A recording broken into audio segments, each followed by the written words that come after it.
Today is September 30th, the last day of the month. It's Tuesday and my body feels very tight.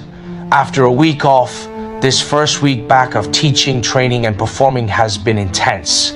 My legs are sore, even a little strained, but for me, Kung Fu training is not an option, it's a must. I'm proud to say I've kept up with my daily Kung Fu training videos for a full week now.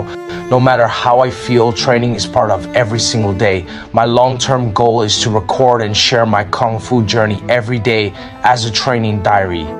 Sometimes the videos are short and rough because time is limited.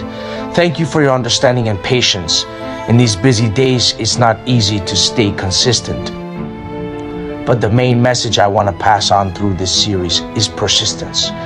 The first step is to show up on the training floor and then complete the plan for the day. Today's focus will be on physical conditioning and hand techniques while avoiding extra stress on my legs. So come along and join me in today's training.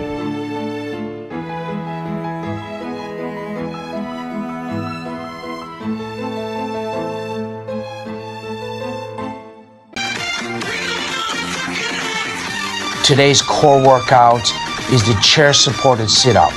Lie flat on the floor, place your legs on the chair, and keep your hands behind your head. Slowly lift your upper body towards your knees, then lower back down with control. Do 20 reps per set, 4 sets a day. This exercise strengthens your abs and builds a solid foundation for your core power. This exercise is called the chair-supported side plank dip. Place your feet on the chair, support your body with one forearm, and keep your hips lifted. Slowly lower your waist toward the ground, then drive it back up with control. Do 20 reps per set, 4 sets a day. This movement strengthens your obliques and builds stability in your legs and core. This exercise is called the V-sit toe touch with kick variation. Start in the V-sit position and reach your hands toward your toes. Then bend your left leg, extend your right leg, and tap your right foot with your hand, just like a martial arts flying kick. Repeat 20 reps per set, 4 sets a day. This move builds strong abs while sharpening your Kung Fu kicking technique at the same time. This move is called the Boltz Rock. Lie face down, lift your arms and legs, and let your body rock gently like a boat on the water. It builds strong back muscles, strengthens your core, and improves balance and endurance. The more you rock, the stronger you get.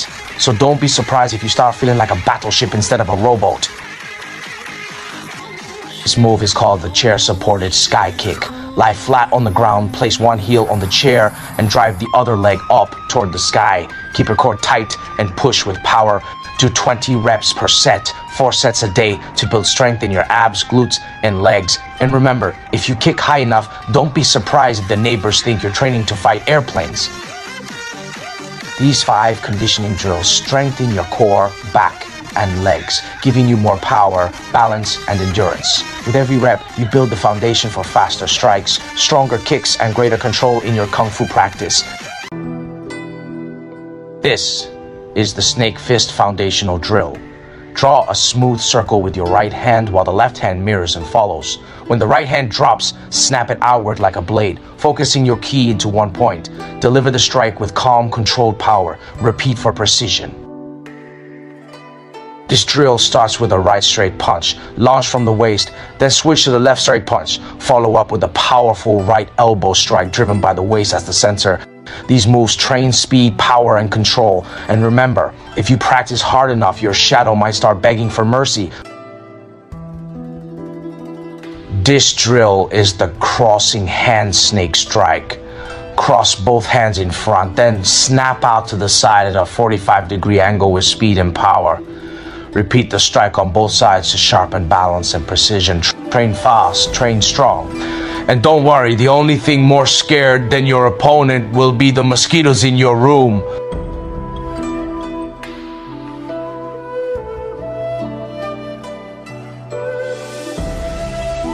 This move is called the press palm strike. Hands alternate pressing down, distracting the opponent's eyes. The final palm drops in defense, then snaps forward like lightning to strike. It can flow soft like Tai Chi or explode fierce like a giant python. And hey, if your palms get too strong, don't try this on the dinner table or you'll break the plates. Today we practiced these snake-style drills and conditioning moves. It wasn't easy to start, but I pushed through. Step by step, training proves the power of persistence, and persistence proves the strength within us.